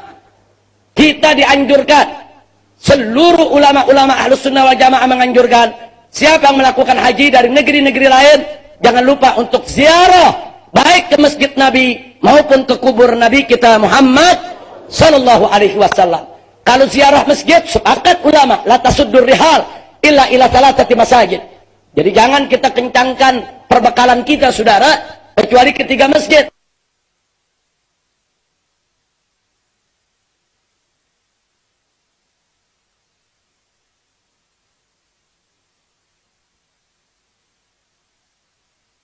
Salah satunya adalah Masjid Nabawi. Kalau ziarah kuburnya jelas. Kalau ziarah kubur orang Islam biasa saja dianjurkan oleh Nabi, apalagi ziarah kubur Nabi. Apalagi ziarah kubur Nabi. Nah, jadi mimbabil aula, ziarah kubur Nabi harus lebih diperhatikan daripada ziarah kubur orang-orang Islam yang lainnya, saudara. Jadi itu paket. Jadi kalau ada yang teriak-teriak begitu, saudara, dia bukan Ahlus Sunnah. Itu ciri Ahlus Sunnah wal Jamaah yang ke-33. Yang ke-34, Ahlus Sunnah sepakat doa, membayarkan utang, sedekah, puasa, haji buat mayit, manfaat dan sampai. Tidak ada perbedaan di antara Ahlus Sunnah, saudara. Jadi kalau ada yang bilang bayar utang buat mayit nggak sampai, sedekah nggak sampai, puasa nggak sampai, haji nggak sampai, bukan Ahlus Sunnah. Nah kalau di luar ini, apakah bacaan Yasin sampai untuk mayit? Ulama berbeda pendapat. Yang berbeda saya nggak masukkan, karena perbedaannya cukup besar.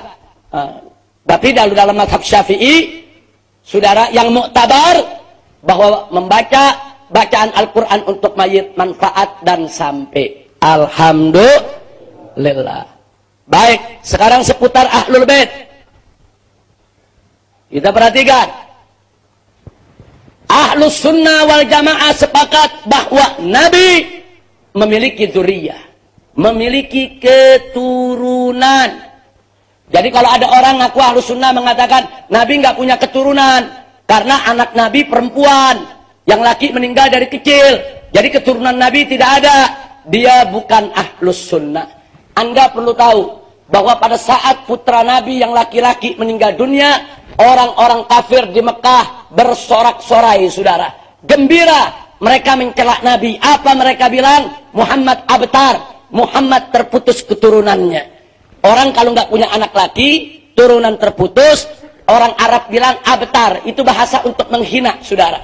Muhammad abtar, Muhammad abtar. Nabi sedih. Kemudian turun malaikat Jibril alaihissalam membawa wahyu dari Allah, menghibur kesedihan Nabi. Apa bunyi firman-Nya? Allah nyatakan kepada Nabi, inna a'tainakal kautsar.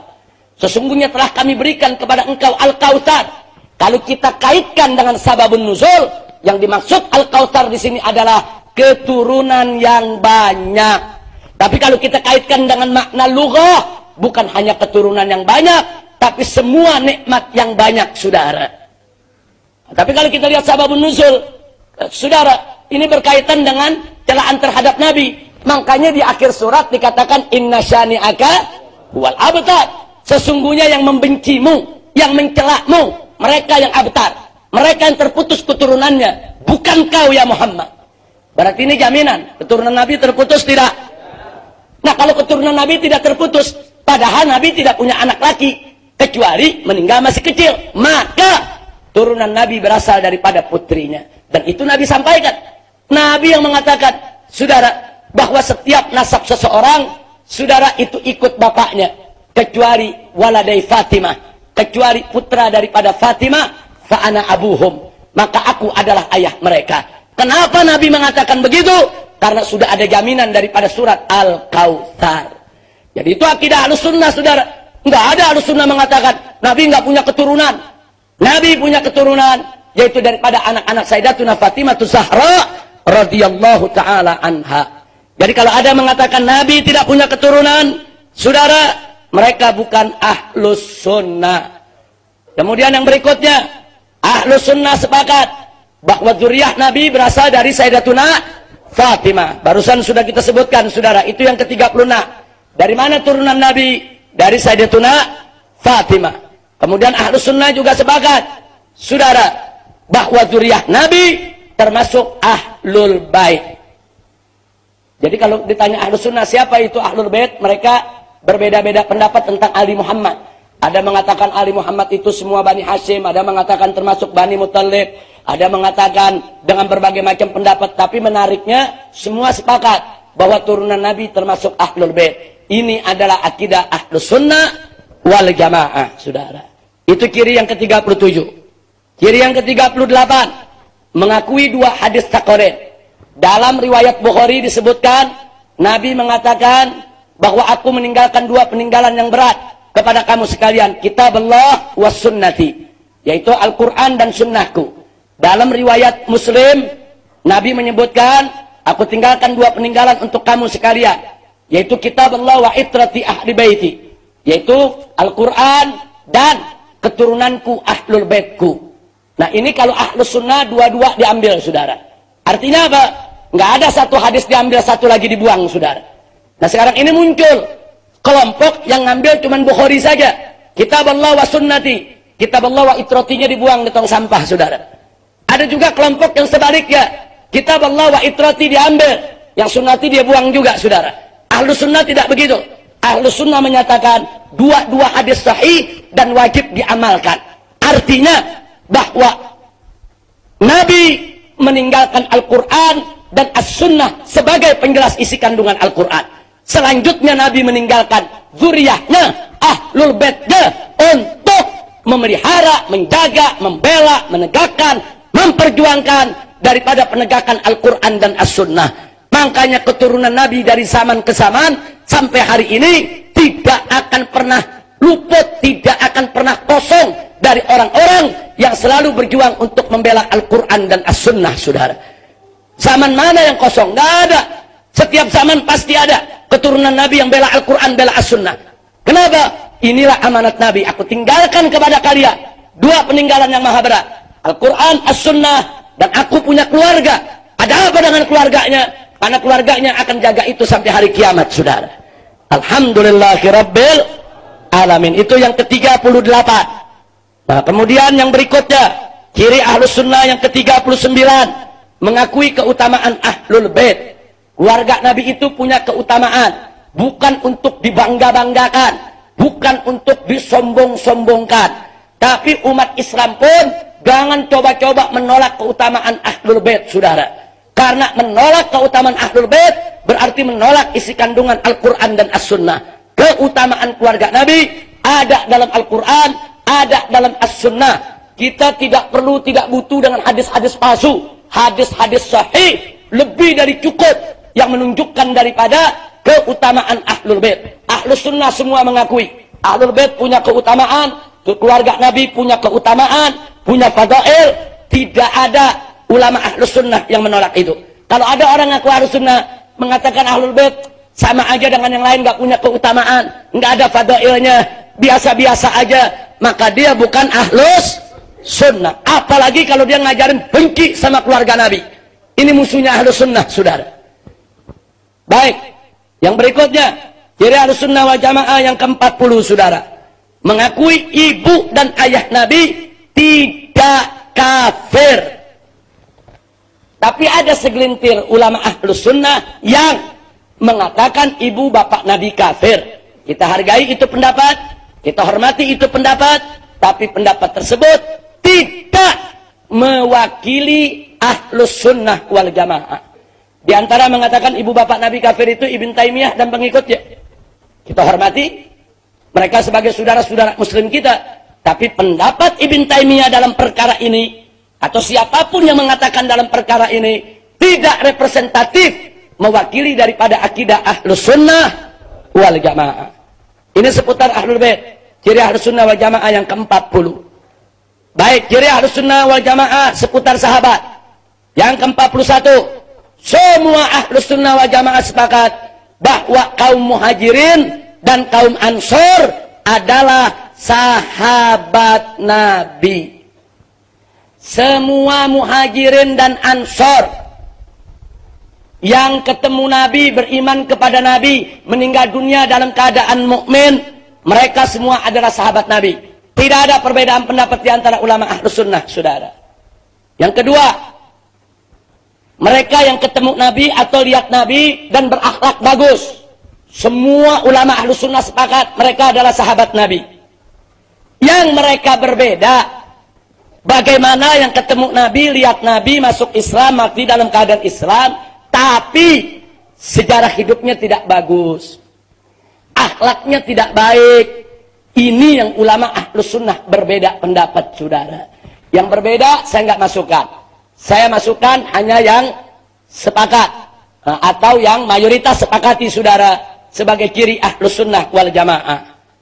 Yang ke-43, mengakui keutamaan sahabat. Jadi nggak ada Ahlus Sunnah yang menolak keutamaan sahabat. Sahabat itu punya fadail. Tidak boleh kita hina mereka. Tidak boleh kita celak mereka. Tidak boleh kita mempergunjingkan mereka. Mereka sahabat-sahabat Nabi yang mulia, yang wajib untuk kita cintai, saudara. Baik sahabat yang derajatnya tinggi, sampai sahabat yang derajatnya rendah sekalipun, tidak boleh untuk kita pergunjingkan dan kita hina, apalagi dicaci maki, saudara. Ini ciri Ahlus Sunnah wal Jamaah. Jadi kalau ada yang suka mencaci maki sahabat, berarti Ahlus Sunnah bukan? Bukan. Baik, kemudian yang berikutnya yang ke-44, Ahlus Sunnah sepakat, walaupun mereka semua mengakui keutamaan sahabat, tapi mereka sepakat sahabat tidak maksum, saudara. Ya, sahabat memang punya salah, sebagaimana salahnya manusia yang lain. Tapi mereka lebih dekat dapat pengampunan dari Allah daripada kita-kita yang hidup di zaman sekarang ini, saudara. Karena jasa mereka yang begitu besar memperjuangkan Islam di zaman Nabi kita Muhammad sallallahu alaihi wasallam radhiyallahu anhum ajma'in. Baik, yang ke-45, memaklumi pertikaian sahabat. Ini ciri Ahlus Sunnah. Ahlus Sunnah bukan tutup mata dari pertikaian sahabat. Oh, Sayyidina Ali perang dengan Siti Aisyah, dengan Zubair, dengan Talha, dengan Muawiyah. Bukan tutup mata. Di buku-buku Ahlus Sunnah diceritakan bagaimana dahsyatnya peperangan tersebut. Tidak ada Ahlus Sunnah yang menyembunyikan itu, saudara. Dusta kalau ada mengatakan Ahlus Sunnah menyembunyikan fakta sejarah. Enggak ada. Anda boleh buka kitab Tarikh Ibn Katsir, Tarikh Ibn Atsir, saudara. Semua lengkap itu cerita bagaimana pertikaian yang terjadi. Jadi Ahlus Sunnah tidak pernah menutupi, tapi Ahlus Sunnah memaklumi pertikaian tersebut sebagai bagian daripada ijtihad mereka. Enggak boleh gara-gara pertikaian tersebut dijadikan alasan untuk mencaci maki mereka, membenci mereka, apalagi memusuhi mereka, saudara. Nah, kemudian ciri Ahlus Sunnah wal Jamaah yang ke-46, sebagai lanjutan dari barusan, tidak boleh menghina sahabat. Ini ciri Ahlus Sunnah. Kalau udah ada yang hina sahabat, dia bukan Ahlus Sunnah, saudara. Baik. Nah, yang berikutnya seputar konflik sahabat. Kita bicara khusus konflik. Ahlus Sunnah wal Jamaah sepakat bahwa Ali radhiyallahu taala anhu benar dan yang melawannya salah, saudara. Nggak ada Ahlus Sunnah mengatakan Sayyidina Ali salah. Waktu Sayyidina Ali dilawan oleh Siti Aisyah, Zubair, Talha, Muawiyah, Ahlus Sunnah semua mengatakan Sayyidina Ali fil haq. Sayyidina Ali di jalan yang benar dan dia adalah khalifah yang sah, tanpa menghina mereka-mereka yang berontak, saudara. Kemudian yang kedua, Ahlus Sunnah sepakat bahwa Sayyidina Hasan ketika berhadapan dengan Muawiyah, jadi Muawiyah juga merongrong Sayyidina Hasan dengan pemberontakannya, sepakat Ahlus Sunnah bahwa Sayyidina Hasan benar, Muawiyah yang salah, sudah ada. Nggak ada Ahlussunnah mengatakan Sayyidina Hasan salah. Bahkan Ahlussunnah memuji yang akhirnya Sayyidina Hasan mengalah, menyerahkan kekuasaan kepada Muawiyah. Nah, kemudian yang berikutnya, Ahlussunnah sepakat Sayyidina Husain benar dan Yazid salah, sudah ada. Jadi kalau ada orang mengaku Ahlussunnah mengatakan Sayyidina Ali salah, Sayyidina Hasan salah, Sayyidina Husain salah, yang benar lawan-lawannya, mereka bukan Ahlussunnah. Hati-hati saudara, Ahlussunnah nggak ada perbedaan soal ini. Kemudian baik, itulah perbedaan ke-47, 48 dan 49. Perbedaan yang ke-50, Ibnu Zubair, bukan Zubair, Zubair. Jadi Ibnu Zubair waktu mengambil alih kekuasaan khilafah di Mekah dan menjadi khalifah, sepakat Ahlussunnah mengatakan Abdullah Ibnu Zubair benar. Marwan yang salah, saudara. Nggak ada ulama mengatakan Marwan benar, Zubair yang salah. Jadi Ibnu Zubair berada di pihak yang benar. Ini seputar konflik sahabat dari kiri Ahlussunnah wal Jamaah. Baik, yang berikutnya, Sayyidina Ali lambat memberikan baiat kepada Abu Bakar Siddiq hanya merupakan soal ijtihad. Jadi Ahlussunnah mengakui ya, Sayyidina Ali terlambat memberikan baiat 6 bulan. Nah, tapi ini hanya menyangkut soal ijtihad. Tidak ada permusuhan antara Ali dan Abu Bakar Siddiq. Inilah akidah Ahlussunnah wal Jamaah. Kirinya yang ke-51. Kemudian yang berikutnya, perselisihan yang terjadi antara Sayyidatuna Fatimah Zahra radhiyallahu taala anha dan Sayyidina Abu Bakar Siddiq radhiyallahu anhu tentang tanah Fadak, tentang warisan Nabi, itu hanya merupakan ikhtilafun fiqhi. Jadi jangan ada yang melebih-lebihkan, oh Siti Fatimah sama Sayyidina Abu Bakar bermusuhan, saling benci. Enggak betul. Saling caci maki, enggak betul. Ikhtilaf fiqhi. Siti Fatimah merasa itu merupakan warisan dari Nabi yang harus didapat. Sayyidina Abu Bakar berpegang, Nabi pernah berpesan bahwa para Nabi itu tidak meninggalkan warisan. Nah, akhirnya terjadi perbedaan pendapat, saudara. Nah, ya ahlan wa sahlan, Habibana, tafadhal, dikasih jalan.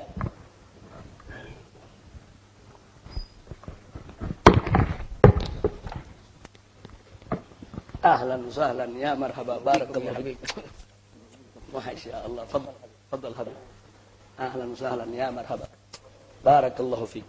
Afwan ya Habib. Nah,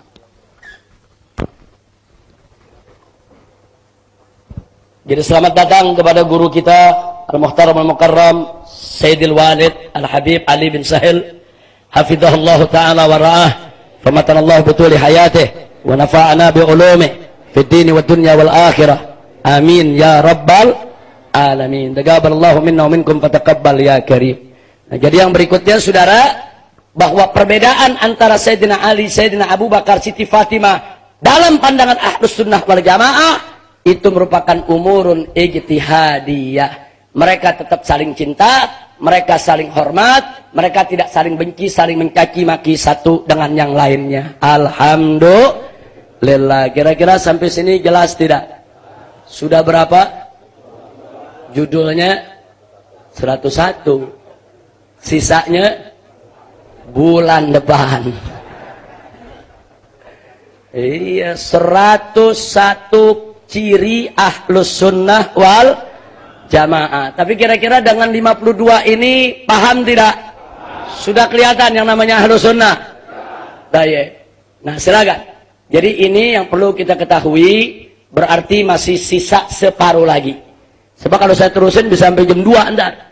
Nah, saya pikir inilah ciri-ciri Ahlussunnah wal Jamaah. Kita belum selesai. Insya Allah di pengajian yang akan datang akan kita sempurnakan. Nah, cuma saya mau umumkan, pengajian akan datang bukan bulan Juli, tapi tanggal 30 Juni. Sebab masuk bulan Juli kita akan menyambut bulan Ramadan. Jadi tolong dicatat, pengajian bulan yang akan datang tanggal 30 Juni, hari Ahad terakhir. Kita akan lanjutkan ini, saudara. Nah, baiklah. Kalau ada yang tidak paham dari yang tadi sudah dijelaskan, kita minta nanti diinventarisir, dicatat betul. Sebetulnya harus 101 ini kita sudah buka, kita tanya jawab enak. Cuman kalau sekarang kita buka, jangan-jangan yang Anda tanya nanti ada di nomor 70. Jangan-jangan yang Anda tanya nanti ada di nomor 90. Nah, sebab ini kita belum sempurna. Tapi paling tidak saya mau tanya dulu ini yang hadir. Kira-kira dijelaskan paham tidak? Jelas tidak? Semuanya jelas, paham? Alhamdulillahirabbil alamin. Taib, ya ikhwan. Nah, sekarang kita di sini ada tamu, Al Habib Hashim Al Hamid. Nah, kita minta kepada beliau kulaimat.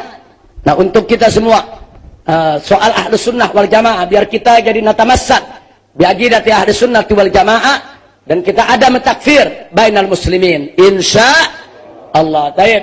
Siapa di sini? Said Ali. Di sini ada Habib Abdurrahman. Habib Abdurrahman bin Ahmad Assegaf, guru kita, supaya beliau bersedia menjadi penterjemahnya. Tafadhal. Gom ya Habib Hashim.